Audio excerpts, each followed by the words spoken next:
Hello everyone, and welcome to my General Hospital official channel. I hope everyone is having a wonderful day.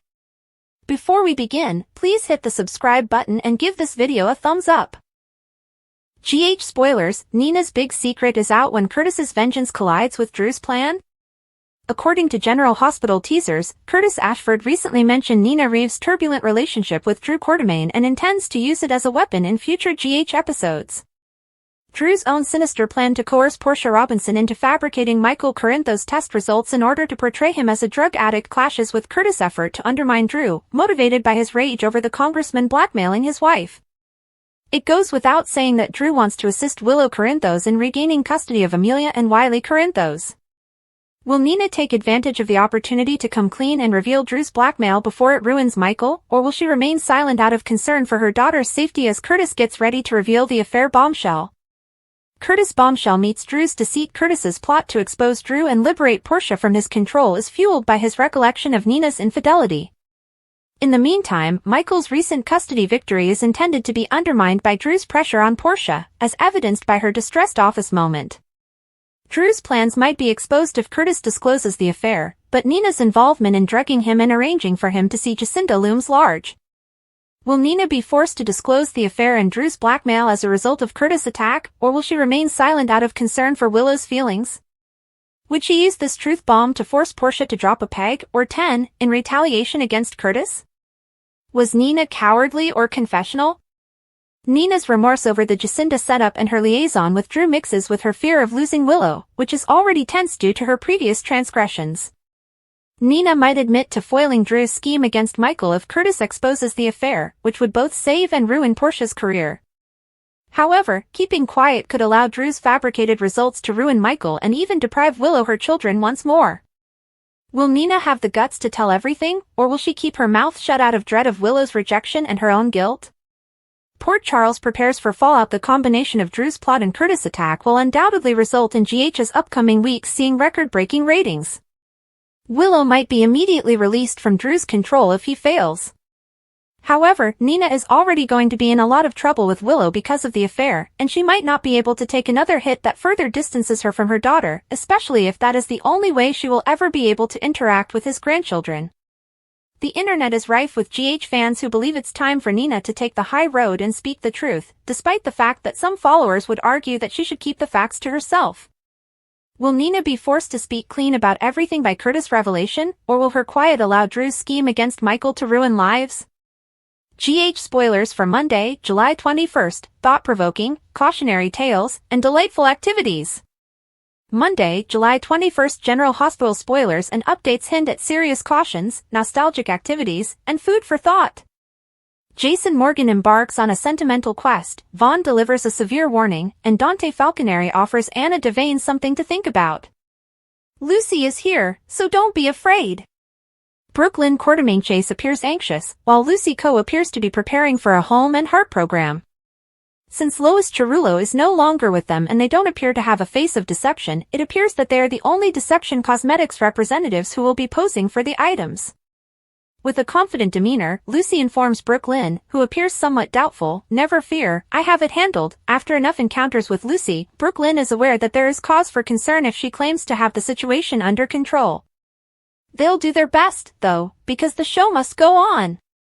Food for thought while they talk about Jocelyn Jackson Vaughn, whom Anna had under surveillance, being on the airport security film. Dante gives Anna some food for thought at her office. When Jocelyn claimed to have taken an impromptu trip to Easter Island, Anna knew something wasn't quite right, so she refrained from questioning her mother. Mama Bear Carly Spencer becoming involved in an investigation is the last thing they need. After all, it's already awful that she's seeing Jack Brennan. Since it's very clear that Jocelyn has joined the WSB, Dante asks Anna if she believes Jocelyn has any idea what she's gotten herself into. Stern warnings while Jocelyn and Vaughn are in Brennan's office discussing the boss. Vaughn is going to issue a severe warning to Joss. She asks Brennan whether he can do everything he wants and get away with it, but it sounds like she's mouthing off a little. Perhaps Vaughn's harsh advice is to keep that information within the workplace at all times. Joss must have superiors of his own, but Brennan's carte blanche comes as a bit of a surprise. Even when Dante asks Anna the question, is Joss beginning to see what she's gotten herself into? At the Metro Court pool, Carly and Brennan talk about the future. While holding wine glasses and toasting to one another, Carly wonders, to what do I owe this delightful surprise? Since Anna is aware of Brennan's nefarious practice of forcing young girls to become agents, she wouldn't consider it shocking if she learned what Dante and Anna recently discovered. Though it's possible that Jocelyn's covert spy identity won't be revealed anytime soon because Dante and Anna are too smart to reveal Joss's cover. As long as the cover is kept up, Carly and Brennan's relationship may be serious because they have been together long enough. Carly would be incensed about her daughter even though she would realize that he can't tell her everything about his own profession and situations. Reminiscent activities. Jason did a double take at a Brit Westbourne doppelganger and is still at the airport in Paris. He engages in a sentimental tirade as he badgers the airline worker, claiming that he has to talk to a passenger who just boarded the aircraft. How will Jason get the jet headed to Belgium to wait for him to speak with a woman who might not even be British or using a cover name? Liesl Albrecht is clearly unaware of her daughter's existence, or if she is not disclosing it. In order to speak with the Brit impersonator, will Jason be able to halt the aircraft? General Hospital comings and goings, favorite star leaves, leading lady returns. A favorite star leaves GH, and a leading lady returns. Will Stella's interference, motivated by her love for Curtis, ruin her attempts to persuade him to stay, or can she persuade him to stay? Curtis appears to want to break things off and leave after only a tumultuous year of marriage, and the more Portia tries to keep him around, the more he seems to want to do so. A marriage on the edge. Stella's actions run the risk of undermining Curtis and Portia's marriage and Trina Robinson's trust, which might cause significant upheaval for this family this summer. Will Stella's involvement in this marital catastrophe be an attempt to help her nephew finish his marriage, or may she still believe he belongs with Jordan, as she did years ago? Will Stella's intervention force Curtis into Jordan's arms permanently, or can Portia's marriage survive her interfering once more? Rory Gibson of General Hospital reveals Michael's most tragic future. According to General Hospital spoilers and updates, Willow Tate had an affair with his uncle, indicating that Michael Corinthos has been through a lot. In addition, he had an affair with Sasha Corbin and suffered severe burns from a horrific explosion that necessitated months of recuperation in an international hospital. Not to mention the things he has gone through over the years, Michael is upset about losing Sasha and Daisy. For the sake of her daughter's safety, Sasha and Daisy Gilmore have now moved out of Port Charles to live with her father. Even though Michael understands, he is still not happy with Sasha's departure. In their most recent interview, Rory Gibson tells Michael Fairman that it's not that Michael is upset with her. Gibson says Michael has been falling back in love with Sasha, and then there's Daisy. He's just feeling really hurt. According to Michael's perspective, he tells Fairman, I've experienced a lot in my life, and then this huge fire happens that almost completely removes me from the game. I come back with a new outlook on life. Now that he's back, he's taking charge of his circumstances and his life. Gibson admits that he has been a little aloof with Sasha ever since Michael returned. Those walls were gradually coming down, he says. He and Sasha could have reclaimed everything Michael had lost with Willow, but Sasha left, and according to Rory, this is the most heartbreaking thing that could be happening at the moment. It was a positive development, as Gibson describes it as a place where Michael could have once again experienced a loving, perfect family. I think he's overwhelmed with a lot of frustration and sadness, and honestly, a great deal of anger as well, says Michael, who is going through another period of loss. Kane should be wary of that last statement since he isn't aware that Willow has been controlling him and Sasha. He's not in a good place right now. He's very upset. He is unaware that Drew is going to try to paint him as a drug addict who is unable to be a dad. Michael isn't going to handle it well after losing Sasha, so those two could be in big trouble when he finds out. Michael is going to be very interested in what Curtis Ashford has planned for Drew. And Michael will almost certainly want to get involved, in the most agonizing way possible, if he finds out what Curtis Ashford is preparing for Drew. Gibson quips to Fairman, Michael is not someone to be played with, better fasten your seatbelt. He doesn't let himself be pushed around. Since Michael isn't a wimp, those who have observed him over the years may try to bring up his murder of Claudia Zachra Corinthos. In order to protect his then-baby sister Jocelyn Jax, he killed her with an axe handle. Later, he hurled Cyrus Renault across the room. When Sasha was on a ventilator, he attempted to switch it off in order to protect her. The breaking of Willow Tate, as though the heavens themselves understood that something perilous was waking within Willow Tate. The night sky above Port Charles throbbed with thunderstorms. Willow, who had once been a representation of maternal warmth and quiet strength, was losing her composure as a result of sadness, treachery, and an unwavering desire to regain what she had lost. She was sitting on the edge of the couch in the dark light of her apartment, knees bent, fingers shaking over a medical wristband that wasn't hers. Daisy's. Like the rest of her life, it was stolen. She had stolen it during a late-night visit posing as a friendly check-in from the Quartermain nursery. Sasha was unaware. Nobody had. Willow had put the band in her coat pocket, grinned, and muttered something about looking up Daisy's immunization schedule.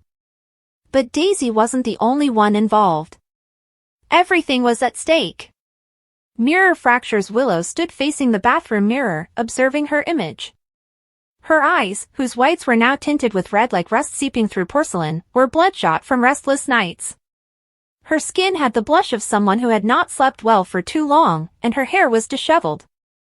Her face was serene, far too serene. Telling her own mirror, "You lost everything," she said softly. "Because you trusted him."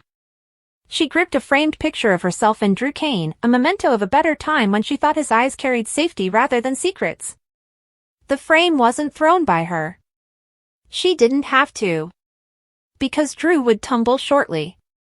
And she would simply have to aim for the truth, no effort on her part. Daisy, the trigger. A gentle wail had triggered the fixation. When Willow heard it, she was strolling past the hospital's pediatric wing. Daisy's sob. "It's obvious." She froze as she peered into the observation nursery via the tiny window. Sasha was there, singing lullabies into the baby's locks while softly rocking the infant in her arms. Willow had suppressed the scream that had risen in her throat at that moment. She was meant to have Daisy. Her kid. Her second opportunity. Michael had turned his back on her, and Sasha was holding her now. She was bleeding and alone after they all left her, and Drew had vowed to keep her safe. Rather, it was he who had pushed her. Drew's secret sins. Drew Kane deceived everyone. He was a pillar of tenacity, a military hero who became a businessman, and a steady hand during difficult times, according to the majority of Port Charles residents. Willow, however, had started to see through the mask. The German nurse was the first. She had been shaken by an accidental call from the Munich clinic. Someone in the United States had given the nurse a lot of money to inform Willow that Michael had refused to see her while she was receiving treatment, but the voice on the other call had thought Willow already knew the truth. Willow had hung up after thanking the caller. Then she had known. Drew was the one. Every loss is a lie. When the curtain was drawn back, the rot was all over. To give the impression that Michael was controlling their kid, he had changed emails and lied about Wiley's treatment appointments. He had intercepted correspondence between Willow and Sasha. There were even minor inconsistencies in her bank records. Someone was stealing money and limiting her freedom. The last nail was then added. Nina. Her own mom. The woman who previously declared that she would stop at nothing to mend their broken relationship. When pain was due, fate rarely delivered accidents, but Willow had walked in on them by mistake. She was leaving the hospital early to return home. It had taken Drew one additional hour to anticipate her. And there they were. On the sofa. She hadn't let out a cry. She hadn't shed a tear. She had remained still. Observed. And silently turned away. Whispers with the wrong sister. Willow had started whispering to someone she had previously pledged never to imitate in the privacy of her own thoughts. Benson, Nellie. Her sister. Those comments followed her throughout the day, too. It had begun with nightmares, visions of Nellie standing in a smoke-filled hallway, smiling ruthlessly and whispering, "They always think you're weak until you remind them what you're capable of." Willow didn't run away from them anymore. She greeted them. A risky change. Willow was calmer than ever at General Hospital. Professionally cold. Effective. Nearly mechanized. Lucas became aware of the shift. During a shift handoff, he inquired, "Willow, are you okay?" She gave a courteous grin. Obviously. Why wouldn't I be? Lucas scowled. I noticed how you gazed at Sasha today. Willow's eyes remained fixed. She is radiant. Her role as a mother fits her. Lucas didn't trust a word. Michael's suspicion. Michael Corinthos was sitting at the Metro Court across from Carly, without even touching his coffee. Sasha had taken Daisy for her midday sleep, and he had just dropped Wiley off at school. I believe Willow is observing them, he stated abruptly. Carly blinked. What? Last night, she was at the gate. She claimed to be jogging. However, 2 nights ago, Sasha claimed to have heard someone outside Daisy's window. Carly's eyebrows furrowed. Do you believe? She's falling apart, Michael remarked. And I doubt Drew notices it. Carly let out a deep breath. Jason discovered Drew in the gym, hammering the heavy bag with his bare fists, and said, he never sees what's right in front of him. Jason remarked, you're bleeding. Drew continued. It's all right. You're not, Jason responded, taking a step forward. Drew shook his head, saying, Willow's cracking. She has endured a lot. She requires time. She requires the truth. Drew turned and said, and you're the one hiding it. What is the intended meaning of that? Jason looked down at him. She is aware of Nina. Drew's face wavered. She saw you. The plan develops. When Drew got back to the penthouse that evening, he discovered his own laptop was gone. Papers were all over the place. The home felt assaulted but didn't appear to have been looted. There was a folded note on the table. Every lie has its price.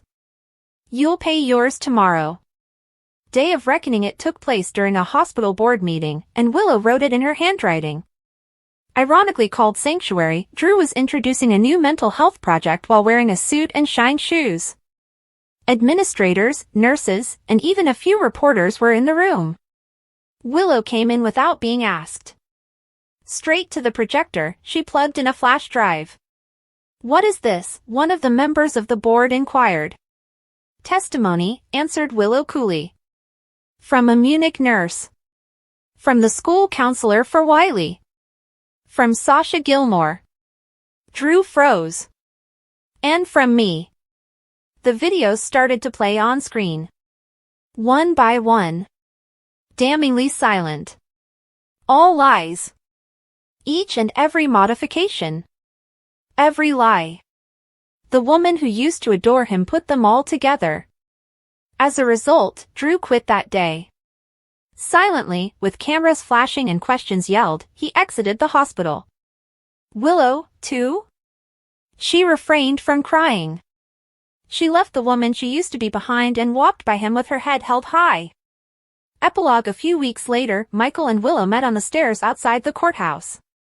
His case had won the custody hearing. With Daisy in her arms, Sasha stood behind him. Willow appeared worn out. Not broken, though. Michael nodded quietly. I didn't want it this way. I did, Willow said. After a while. He examined her. Now what? Willow gave a shrug. Now? I start over. Not a lie. Without Drew, Michael slowly nodded. How about Nellie? Willow gave a small smile. She achieved her goal. However, I'll never give her the last say. Sophia Matson of General Hospital is open to GH return and says she's hoping Sasha and Michael would one day get back together. According to General Hospital teasers, Sophia Matson is amenable to returning and beginning Sasha's next chapter with Michael Corinthos. She's rooting for Sasha and Michael to reunite one day, according to what Matson told TV Insider. After Jason Morgan flew her to France with Daisy Gilmore, Sophia Matson concluded her role as Sasha in the July 18 episode. Sasha moved into Robert Scorpio's house and will spend some time getting to know her father better. Along with Holly Sutton, Robert expressed excitement about the opportunity to interact with tiny Daisy and form a bond with Sasha. Even though Sasha had a lovely conclusion, many are still holding out hope that Matson would return to the program in the future. It's good to know that Matson isn't ruling out a comeback to GH. Sophia Matson was asked about some of the highlights of her personal experience during her time in Port Charles during her leaving interview. Being a bit of a romantic, Matson said that she particularly enjoyed Sasha's love stories. Matson brought up Sasha's relationship with Michael and her affair with Brando Corbin. In reality, Matson hopes that Sasha and Michael's relationship will last for a while. Since Rory Gibson took over the role, I've received a very positive response to our chemistry, Matson stated. Who can predict the future? I hope Sasha and Michael get back together someday. Matson also said that she could be open to taking on another soap opera if the proper part becomes available. Matson would think about taking on another daytime drama role since she believes that being on a soap is one of the best jobs you can have as an actress. Do you think Matson should return as Sasha? Would you wish to see Matson perform any other parts in the soap opera industry? Stay tuned for updates on any additional bad news that may be coming up, as General Hospital spoilers indicate that Michael will adjust to life without Sasha and Daisy for the time being. General Hospital spoilers, after things blow up with Drew, does Willow sneak off with the kids to her cabin hideout? According to General Hospital teasers, Willow Tate might eventually have a cabin retreat. When things with Drew Kane flare up, will Willow sneak off with the kids? Willow and Isaiah Gannon had a fascinating talk in GH's July 16 episode. Isaiah stated that the cabin Lucky Spencer had given him was becoming a money pit when Willow overheard him talking on the phone about all the repairs that were required. Isaiah persisted, however, that he wanted to keep the cabin as a place of escape and perhaps even pass it on to any future children he might have. Was there a greater purpose to Isaiah and Willow's conversation about the cabin? What if Willow eventually uses that cabin as a means of escape? Willow's life has collapsed and will only worsen from this point on. With Portia Robinson's help, Drew intends to make Michael Corinthos appear to be addicted to opioids, but if this scheme is discovered, it may backfire. Willow is, of course, also about to discover that Drew and Nina Reeves once shared a bed behind her back. Willow might discover that the children are all she has left after her relationship with Drew blows up. Willow makes a daring move and may manage to capture Wiley and Amelia Corinthos. Willow would be able to locate Isaiah's cabin with little investigation. It's possible that Willow will flee and end up hiding there with the children until she can decide what to do next. Since Isaiah has grown to be a close buddy who understands Willow's difficulties, it's even possible that he could help with this. In any event, Willow and Isaiah may have had that long cabin-related talk for a purpose. We'll see if Willow manages to secure a cabin hideout in the future, as it appears to be setting the stage for something. Jason notices Britt, Portia is finished, and Liesl delivers some harsh realities. Sasha, Daisy, and Jason were welcomed to Robert and Holly's home. Robert and Jason were left alone as Sasha went to change Daisy. Jason offered to leave, but Robert really wanted to thank him even though he knew it would be unpleasant. Robert expressed his appreciation for Jason's support of Robin decades ago and his current support of his other daughter. Jason mentioned how difficult it was for Michael to watch Sasha and Daisy go, but he was confident that Robert would protect them. Jason was later escorted out by Sasha. Jason told her to let him know if she ever needed anything and that she would always have a house in Port Charles to return to. She started to cry a little and expressed that she felt as though her safety net was being taken away. Robert later expressed his excitement about spending time with Sasha and Daisy. She was tearful as she talked about how wonderful it was to have a father to turn to for support. Vaughn and Jocelyn met at the airport, still acting like a couple. He verified that the courier was headed to the airport after checking out of the Metro Court. As they informed one another of the issue, they acted as though they were canoodling. Joss jumped into action as soon as the courier started moving. Dante, meanwhile, was keeping an eye on Gate 14 and the surroundings from the airport security room. He noticed Vaughn and Joss seated together. As the courier passed by, Vaughn deliberately ran into her. Joss passed by and tucked the tracking device into the backpack while he flirted with her to divert her attention. Vaughn and Joss monitored the tracking on their phones after the courier departed. They verified she was traveling to Paris by seeing the courier in motion. As it happened, Jason was waiting for his flight home at Charles de Gaulle Airport. A flight to Croatia started to board while Jason was staring down at his phone, and he noticed a woman passing by him rapidly. He appeared to identify her as Britt Westbourne when he looked up and saw her boarding from the side. Anna and Carly met at her PCPD office. How much did Anna know about Jocelyn's new boyfriend? A little perplexed, Carly questioned her if she was referring to Vaughn, whom she wouldn't exactly describe as Jocelyn's boyfriend. Since their altercation at the Metro Court pool on the 4th, Carly believed they were no longer dating. Anna informed her of what transpired at the Brown Dog and assured her that it wasn't over. She claimed to be interested because it affected Emma's future, but Carly didn't understand why she was there because she wasn't being straightforward about the matter. Anna's perspective appeared to change slightly when Carly mentioned that Vaughn was the first man Joss had expressed interest in since Dex passed away. Because Jocelyn never told Carly about it, Anna revealed how intensely concentrated Jocelyn had been on identifying Dex's killer, whom she believed to be Cyrus Renaud. Carly was glad Cyrus was thought to be dead and incapable of harming anyone, but she could see why Joss would want to see Dex's killer brought to justice. She admitted to Anna that she had no idea how severe the situation with Vaughn was, but she assumed Joss was attempting to become involved in something to avoid having to deal with Dex's loss. Anna seemed more interested when she continued to discuss the benefits of Joss's impromptu, last-minute vacation to Easter Island. Anna was suspicious right on because the trip was impromptu and happened so fast, and Joss threw herself into Dalton's class and assistant role. Carly, perplexed and beginning to become a little alarmed by Anna's evasiveness, inquired as to what was happening, but Anna continued to evade her questions. Carly claimed she recognized her child as she was leaving, but she also thanked Anna for alerting her about Jocelyn and Vaughn. She claimed that Jocelyn could not be persuaded to change her decision once she had made up her mind. For better or worse, she was forced to make her own mistakes. Anna contacted Dante for an update after Carly departed. He assured her that all the indications that Vaughn was a member of the WSB were correct. At her Crimson office, Liesl and Nina were catching up when Anna interrupted Dante as he was saying she'd never guess who was helping him. She said, Jocelyn Jax. As Liesl was telling Nina that she had heard Willow's life was collapsing, Willow approached. Nina attempted to explain that Willow had misheard, but Liesl cut right to the chase. How did a loving mother who carried her child to term while fighting stage 4 cancer lose custody of her children, she said. Knowing of Willow's divorce and custody problems, Willow said that their father was to blame. She asserted that Michael was nasty and vengeful, and that he was not the man Liesl remembered or that she had married. During a period when she had little to no hope, Liesl recalled Michael as a steady, loving partner. Liesl's bone marrow donation and Drew, who became her hero after saving her from Greenland and bringing her back to Port Charles, gave Willow hope, she claimed. Is that why you were unable to resist his charms, or did you misinterpret your own appreciation for affection? Inquired Liesl. Willow enumerated the several qualities she believed Drew possessed, claiming that they were the reason she fell in love with him. She went on to claim that Michael was still punishing her for falling in love with Drew. Before she got divorced and Michael was in a burn unit, Liesl said it might not have been a smart idea to move her kids home with Drew.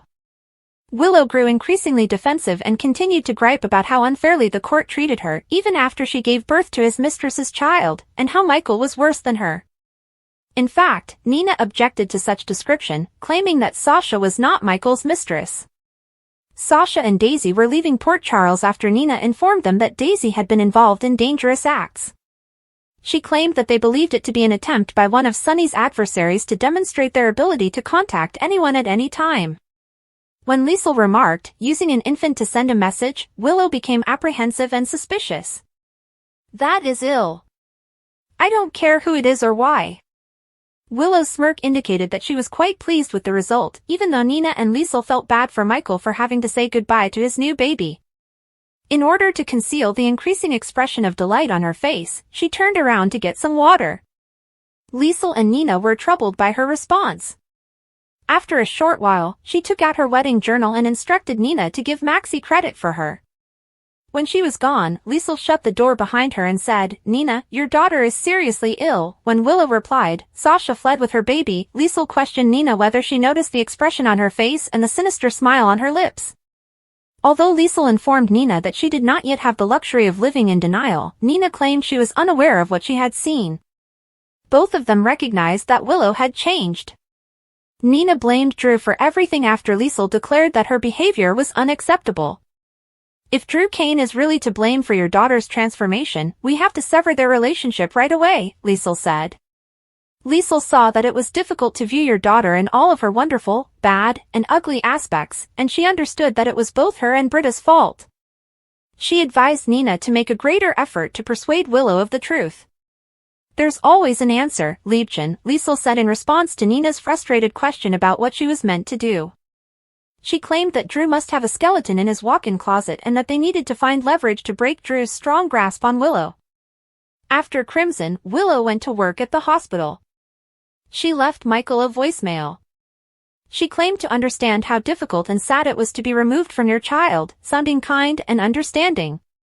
She continued by saying that although she wouldn't want it for him or any other decent parent, she questioned, is there really no room for compromise now that he can understand how terrible it was? She broke down in tears and stated that her only wish was to see Wiley and Amelia one more. Portia visited Curtis at his workplace in Aurora. She informed him that she had spent the night at the hospital when he asked why she hadn't returned home. She stated that there were boundaries she would not exceed and that she wished to permanently leave the Drew mess. Portia informed Curtis that she would take any punishment meted out and admit to the GH Medical Board to manipulating Heather Weber's test results. To avoid living under Drew Kane's control for another day, she was prepared to forfeit her medical license and maybe be charged with a crime. Drew has undoubtedly reached a new low. She informed him, now, he wants me to frame Michael. She added that Drew had asked her to change Michael's test results to make it appear as though he was misusing narcotics. She acknowledged that she had recently made some poor decisions, but it didn't alter the fact that she was an excellent doctor who assisted and healed people. Since she had already changed Heather's exam, she admitted to being a hypocrite, but Curtis claimed that was different because she was worried about their daughter's life. He continued by telling her that she was a superb doctor and mother. In retrospect, she realized that she had been scurrying at Brad's and Drew's mercy and was now frantically attempting to stay afloat.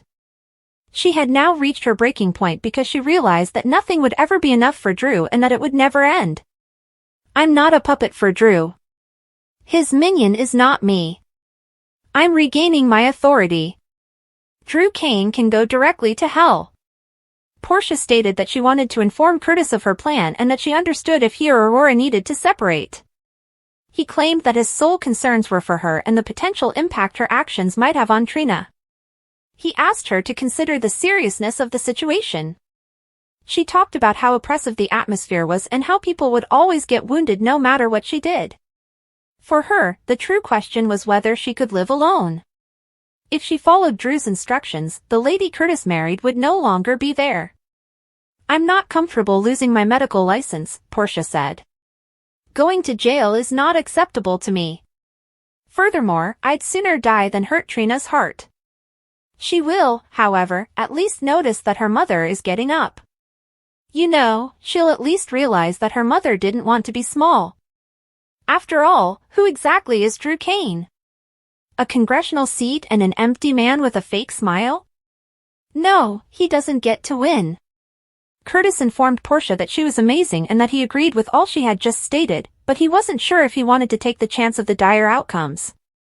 He didn't want her to go to the medical board unless she had no other choice but to be strategic before she threw away everything she had worked so hard to achieve. Thanks for watching. If you like this video, so please don't forget to subscribe my channel and don't miss any update.